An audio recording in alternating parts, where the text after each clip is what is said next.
আসসালামু আলাইকুম। আলহামদুলিল্লাহ, আপনারা সবাই কেমন আছেন? আমরা সবাই ভালো আছি। দুপুরে রান্না করার জন্য এখানে আমি মাছ বের করে নিব। আজকে কচু শাক রান্না করব। কচু রেখেছি একটা, অনেকদিন যাবত কচু শাক খাওয়া হয় না।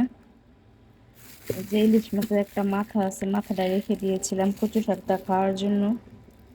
মাথাটা বের করে নিব।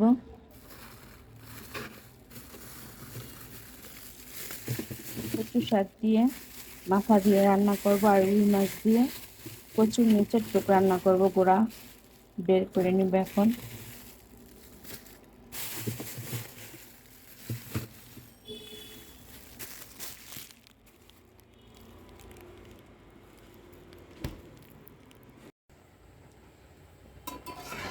এখানে আমি কচু শাকটা ভাপ দিয়ে নিচ্ছি, একটু লবণ দিয়েছি। লবণ দিয়ে ভাপ দিয়ে নিব আগে।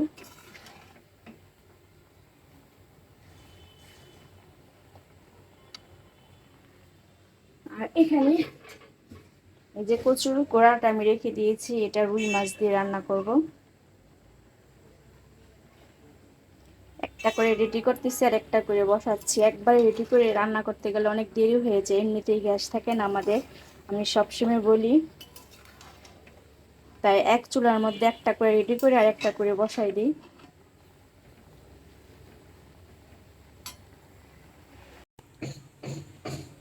এখানে সবকিছু আমি কেটে কুটে নিয়েছি।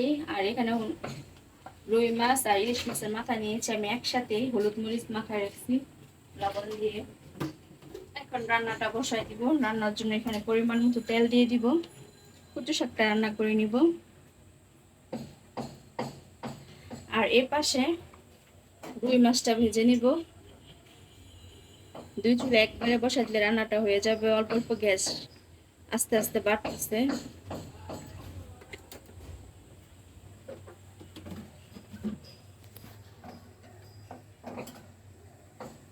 এখানে ইলিশ মাছের মাথাটা আমি আগে ভেজে নিব।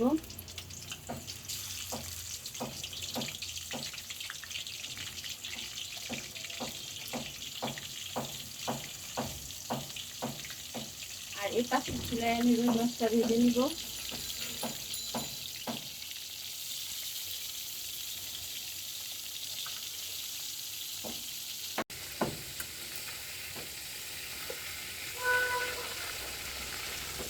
এই যে আকাশের অবস্থা মেঘলা, বৃষ্টি হবে মনে হচ্ছে। কিছুক্ষণ আগে অনেক রোদ ছিল, এখন আকাশটা মেঘলা হয়ে গেছে।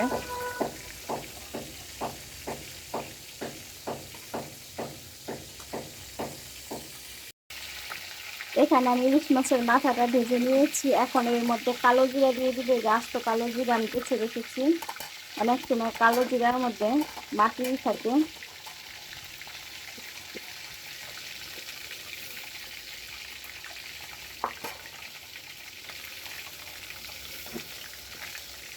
এখন এর মধ্যে আমি রসুন দিয়ে দিব, রসুন কুচি।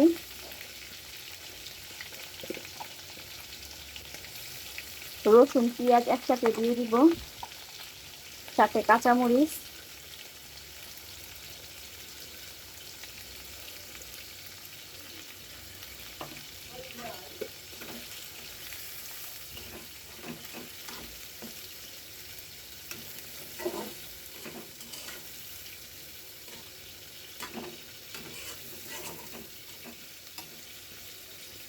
আমি মাছটা ভেজে নিয়েছি, এখন তরকারিটা বসাই দিব।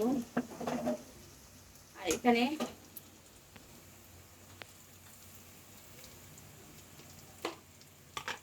আমি অল্প করে হলুদের গুঁড়া দিব।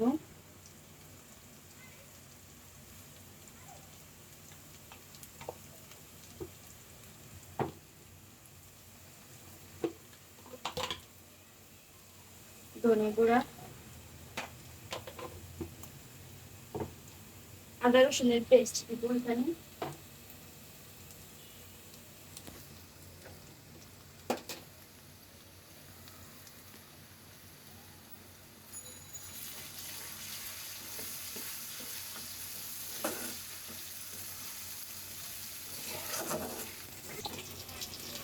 আমি কিছুক্ষণ মশলাটা কষিয়ে নিয়েছি মশলার সাথে। এখন কচু শাকটা ভাপ দিয়ে রেখেছিলাম, কচু শাকটা দিয়ে দেবো।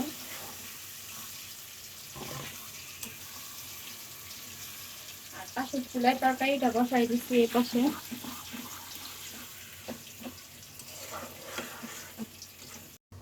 আমি কচু শাকটা পাশের চুলায় দিয়ে দিব। আর এখানে রুই মাছের তরকারিটা রান্না করে নেবো। এখানে পরিমাণ মতো পানি দিয়ে দেবো মশলা কষানোর জন্য। আর এখানে আমি একটু হলুদ দিয়ে কচুটা ভাপ দিয়ে নিয়েছি।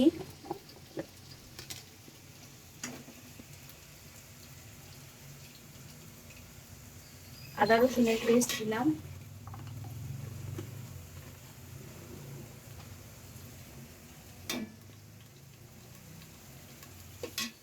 স্বাদ মতো লবণ।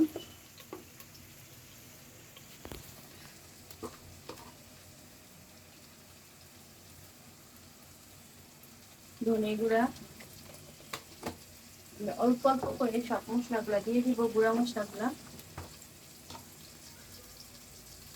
কাঁচা মরিচ দিব, তাই শুকনো মরিচটা আমি অল্প করে দিয়েছি।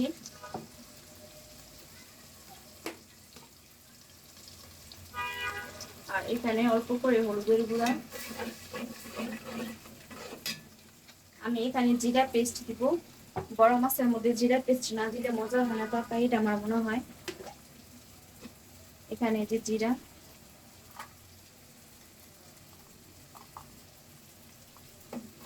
মশলাটা আমি এখন কষাই নেব।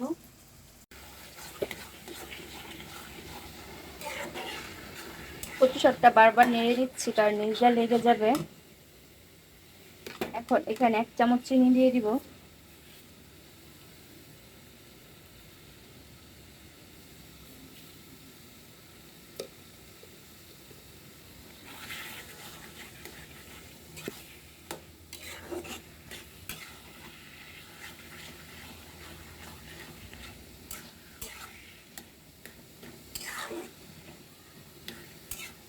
এই কচু শাক লেবু চিপে গরম ভাতটা খেতে অনেক মজা লাগে।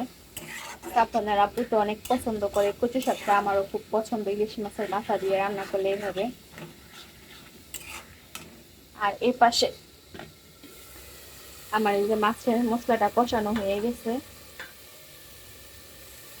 এখন আমি ভাবটা রেখেছিলাম, ওই কচুটা দিয়ে দিব।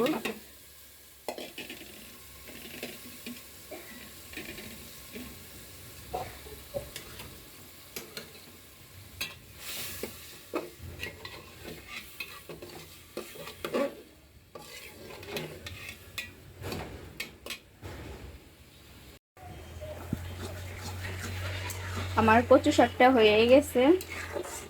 আর 2 থেকে 3 মিনিট রাখবো, একটু ভাজা ভাজা করবো। আর এই পাশে আমার তরকারিটা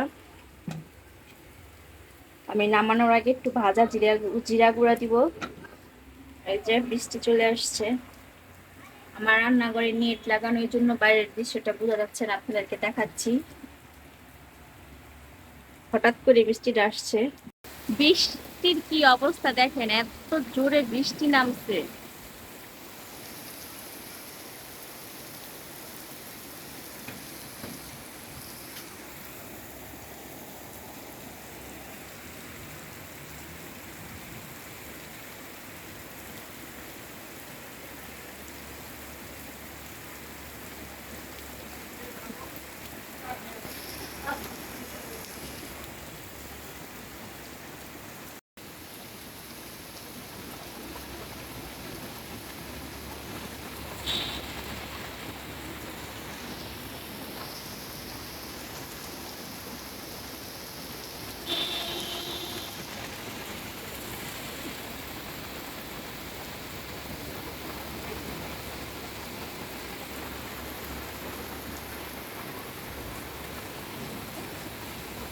এই যে দেখেন বৃষ্টির পর রাস্তার কি অবস্থা, এত পানি উঠছে রাস্তার আশেপাশে, সব রাস্তাগুলো ডুবে গেছে পানি দিয়ে।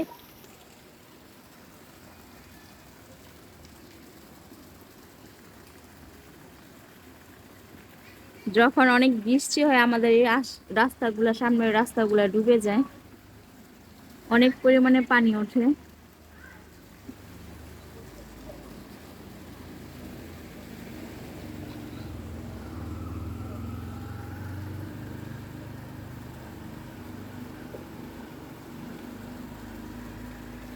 প্রত্যেকটা বাসা বাড়িতে নিচতলায় পানি উঠে যায়।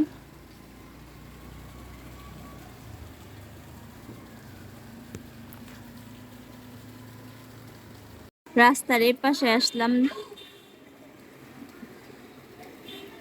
দেখেন কি পরিমাণে পানি উঠছে।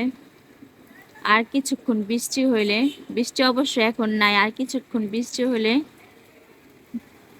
গ্যারেজের ভিতরে পানি চলে যাবে।